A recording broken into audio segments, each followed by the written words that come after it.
करते हैं। देखिए, जेडीयू के मुस्लिम नेताओं ने पटना में प्रेस कॉन्फ्रेंस किया और वक्फ बिल पर पार्टी का स्टैंड क्लियर किया। जेडीयू के मुस्लिम चेहरों ने एक साथ प्रेस कॉन्फ्रेंस करके सीएम नीतीश के प्रति अपनी निष्ठा जाहिर की। जेडीयू प्रवक्ता ने बताया कि जेडीयू ने जेपीसी के 5 सुझाव जो उन्होंने दिए थे वो मान भी लिए गए और सभी सुझाव मान लेने के बाद जेडीयू ने वक्फ संशोधन विधेयक का समर्थन किया है। आपको रिपोर्ट दिखाते हैं और उसके बाद इस खबर को विस्तार से समझाएंगे।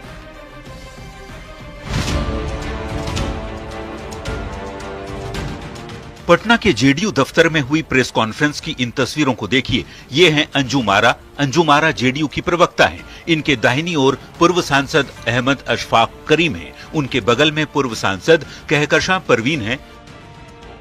अंजुम आरा की बाईं तरफ जेडीयू अल्पसंख्यक प्रकोष्ठ के अध्यक्ष अशरफ अंसारी हैं। उनके बगल में विधान परिषद के पूर्व उप सभापति सलीम परवेज हैं और उनके ठीक बगल में बिहार राज्य सुन्नी वक्फ बोर्ड के अध्यक्ष मोहम्मद इरशादुल्लाह बैठे हुए हैं। इसके अलावा जेडीयू की इस प्रेस कॉन्फ्रेंस में एमएलसी गुलाम गौस, अफाक अहमद खान और खालिद अनवर के साथ ही मास्टर मुजाहिद आलम और अब्दुल कयूम अंसारी जैसे जेडीयू के बड़े मुस्लिम चेहरा शामिल थे।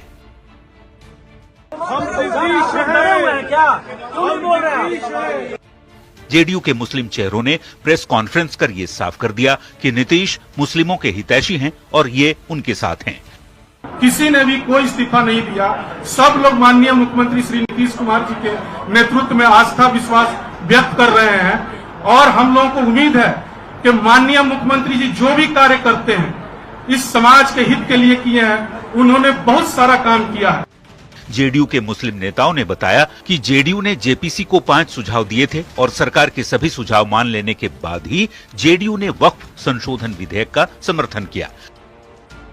5 सुझाव हम लोगों ने दिया था जेपीसी के समक्ष और वो 5 सुझाव बिल में इनकॉर्पोरेट बिल में उसको लाया गया तो हमारी पार्टी ने समर्थन दिया। प्रेस कॉन्फ्रेंस खत्म होने के बाद जेडीयू दफ्तर के बाहर भी इन मुस्लिम नेताओं ने साफ कहा कि वो नीतीश कुमार के साथ हैं। कोई नाराज नहीं है। सब लोग जनता दल यूनाइटेड के सिपाही जनता दल यूनाइटेड के माननीय नीतीश कुमार जी के साथ हैं। मेरे नेता आदरणीय नीतीश कुमार जी हैं। नीतीश कुमार जी का जो भी सुझाव था वो उन्होंने दिया और मैं नीतीश कुमार के साथ खड़ा हूँ। आपको बता दें कि वक्फ संशोधन बिल पर जेडीयू ने सरकार को समर्थन दिया है। दोनों ही सदनों में जेडीयू के सांसदों ने बिल के पक्ष में वोट किया।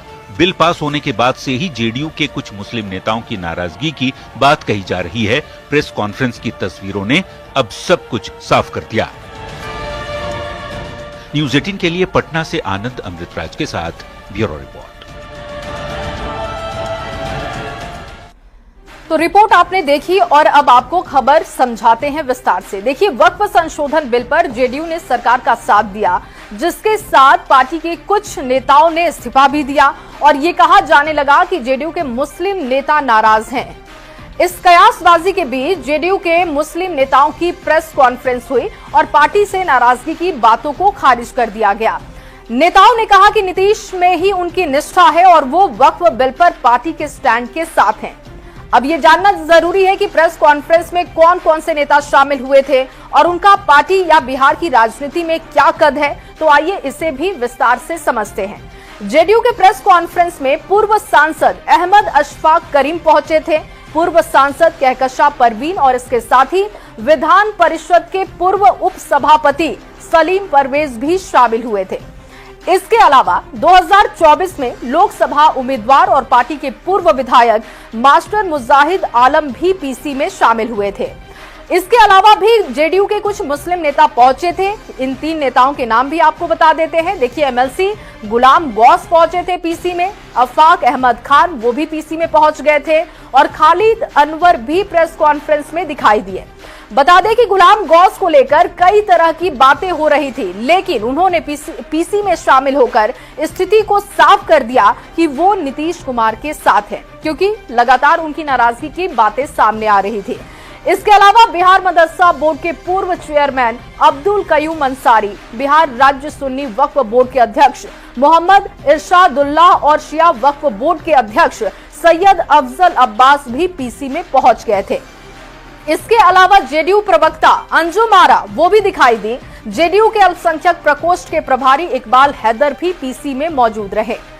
अब ये जानने की कोशिश भी कर लेते हैं कि हाल के दिनों में किन नेताओं ने जेडीयू से इस्तीफा दिया, क्योंकि ये चर्चा का विषय है, तो उनके नाम भी आपके सामने रख रहे हैं। देखिए, राजू नैयर, मोहम्मद नवाज मलिक, कासिम अंसारी और मोहम्मद तरबेज सिद्दीकी अली के साथ कुछ और नेता हैं जिनके इस्तीफे देने की खबर सामने आ रही है, लेकिन पार्टी की तरफ से कहा जा रहा है कि इनका कद कोई बहुत ज्यादा नहीं है, इसलिए चर्चा का विषय नहीं होना चाहिए।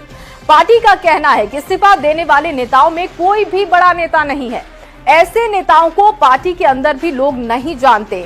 जिस कयूम अंसारी को लेकर खूब बातें की जा रही हैं और चर्चा हो रही है, वो कयूम अंसारी 2020 का चुनाव जेडीयू से नहीं लड़े थे और कयूम अंसारी को 500 के करीब वोट भी मिला था। मतलब इस्तीफा देने वाले कोई बड़े नेता शामिल नहीं है।